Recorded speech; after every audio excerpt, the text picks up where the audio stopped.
छोड़ दो।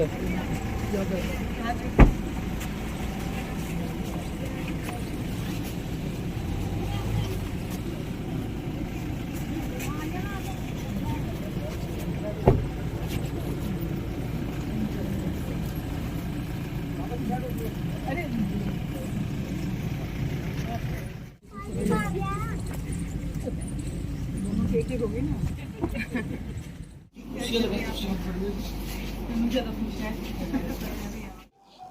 देखिए, पार्टी ने फर्स्ट टाइम ये डिसीज़न लिया है कि जो निकाय के चुनाव हैं हम सिंबल पे लड़ेंगे, और जिसमें तनुजा हमें परफेक्ट एक कैंडिडेट मिला है। महिला होने के साथ साथ ये बहुत एक्टिव भी है, जो ग्राउंड की रिपोर्ट है। लोगों ने ऑन डिमांड इनको रिकमेंड किया है कि आप पार्टी की तरफ से इन्हें चुनाव लड़ाएं। तो क्योंकि जहाँ पे जन भावना को देख के काम किया जाए तो वहाँ पे मैं कहती हूँ विजय सुनिश्चित हो जाती है। और इंडियन नेशनल लोकदल का ये हमेशा रिकॉर्ड रहा है कि जन भावना के अकॉर्डिंग जाके ही वो कार्य करते हैं। तो तनुजा यहाँ से बहुत ज़्यादा वोटों से जीते। एक वो शाखा इस समय तनुजा जी बनने जा रही हैं जिसकी एक स्ट्रेंथ की बात करूं तो अभय सिंह जी चौटाला जिनका नाम लिया जाता है। अगर मैं राजनीति की बात करूं तो उन्होंने अपनी कुर्सी की नापरवाह करते हुए रिजाइन कर दिया था। तो किस तरह से आप देखती हैं कि आज उस स्तंभ के साथ आप जुड़ने जा रही हैं, या उस स्तंभ ने आपको जो चांस दिया उसके बारे में आप किस तरह देखती हैं? बिल्कुल, अपनी पार्टी की उस पर खरा उतरना वो मेरा काम है। जो विश्वास आज पार्टी मुझ पर दिखा रही है, मैं उस विश्वास पर खरी उतर पाऊँ, इसके लिए मुझे अपनी पूर्ण मेहनत लगानी है। तो यही उम्मीद के साथ इलेक्शंस लड़ूंगी, जीतूंगी और अपनी जो सीट है वो इनेलो की झोली में डालूंगी। कितने समय से आप ग्राउंड पर काम कर रहे हैं? मुझे अप्रॉक्स 1 साल हो चुका है ग्राउंड पे काम करते हुए। कुरुक्षेत्र आज आप पहुंचे हैं, किस तरह का अभी तक का विकास आपको लगा है, या किस तरह की स्ट्रगल क्या लगता है कि जो आपका जो कैंडिडेट खड़ा हो रहा है इतनी किस तरह से जंग लड़ेगा, विजयी भी होना है, कल विजय का सेहरा भी अपने सर पे बांधना है, कैसे लगता है कितनी स्ट्रगल करनी पड़ेगी? देखिए, इंडियन नेशनल लोकदल का जो इतिहास है हमेशा ये रहा है कि नामुमकिन चीज़ों को मुमकिन करना, और वैसे ही तनुजा भी इसी बात के ऊपर खरा उतरेंगी। यहाँ तो आज हालात ऐसे हैं कि जो खुद लीडर हैं उनके बच्चे भी एमसी का चुनाव हार रहे हैं, क्योंकि विकास के कार्य नील हैं। और इंडियन नेशनल लोकदल ने हमेशा अपना विकास कार्यों के लिए लोहा मनवाया है।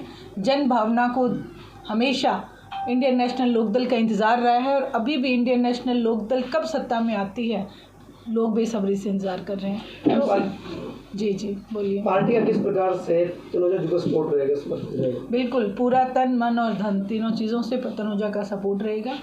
और आपने देखा होगा अभी पिछले जो चुनाव के जो नतीजे आए हैं उसमें इंडियन नेशनल लोकदल का जो ग्राफ है वो पूरा एकदम बूस्टअप हुआ है। पूरा एक मतलब जैसे स्प्रिंग को जितना दबाया जाए और उसके ऊपर से हाथ हटा दो तो वो एकदम उछल के आता है। तो उस तरीके से हमारा जो नतीजे जो आए हैं वो आए हैं, और उन नतीजों को देखते हुए आज मैं ये आप लोगों के बीच कह रही हूँ, लड्डू भी आप लोगों को मैं खिला के जाऊंगी।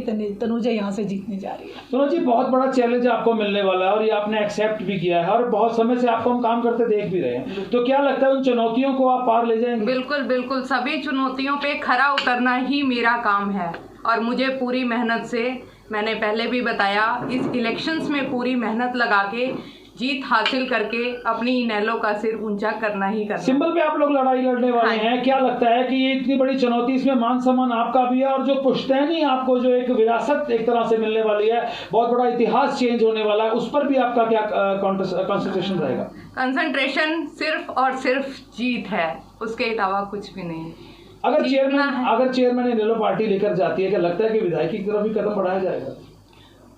ये तो एक सुनिश्चित सी बात है कि अगर चेयरमैन हमारा बनेगा तो 4 एमएलए, जैसे अभी हमारे बुजुर्ग ये कह रहे थे कि हमारे 4 एमएलए सुनिश्चित यहाँ से हो जाते हैं। किसान आंदोलन की अगर मैं बात करूं तो इनेलो पार्टी ने बहुत कुछ सेवाएं की हैं, बहुत ज़्यादा आगे बढ़ चढ़ के हॉस्पिटल बनाए, सब कुछ बनाए।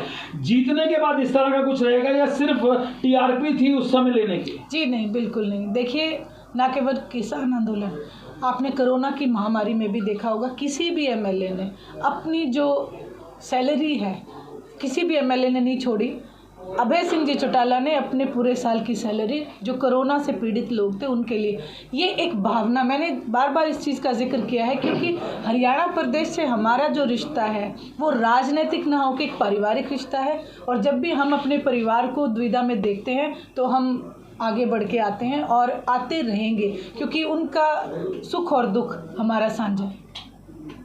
Thank you. जो सरकार ने जो अभी एक मैसेज छोड़ा था कि आर्मी को लेकर 4 साल तक का, उसके बारे में क्या कहना चाहेंगे? मैं जिसकी जितनी भी निंदा करूँ उतना कम है। आपने देखा होगा अमेरिका जैसे देशों में ये जो चीज़ें हैं, ये जो स्कीमें हैं जो फेल हो चुकी हैं।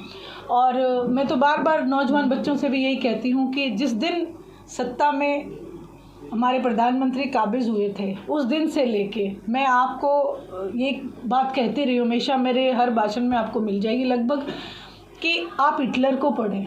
जिस तरीके से हिटलर शाही जो एक उन्होंने हमें शासन दिया था, बड़े क्रूर शासक हुए वो, उसी तरीके से हमारे देश के प्रधानमंत्री उसी पैटर्न पे काम कर रहे हैं। और ये हमारे लिए बड़ी दुर्भाग्यपूर्ण बात है।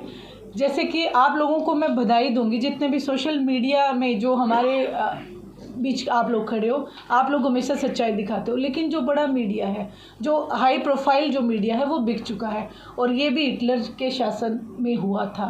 तो इसलिए मैं हाथ जोड़ के ये मेरी तो यही प्रार्थना है कि जितना जल्दी हो सके भारतीय जनता पार्टी को सत्ता से दूर किया जाए, ताकि हमारे नौजवान जो हैं, जो अभी आपने जिक्र किया 4 साल, तो आप देखिए कि जिस समय उनकी शादी की उम्र होगी उस समय तो उनकी रिटायरमेंट आ जाएगी।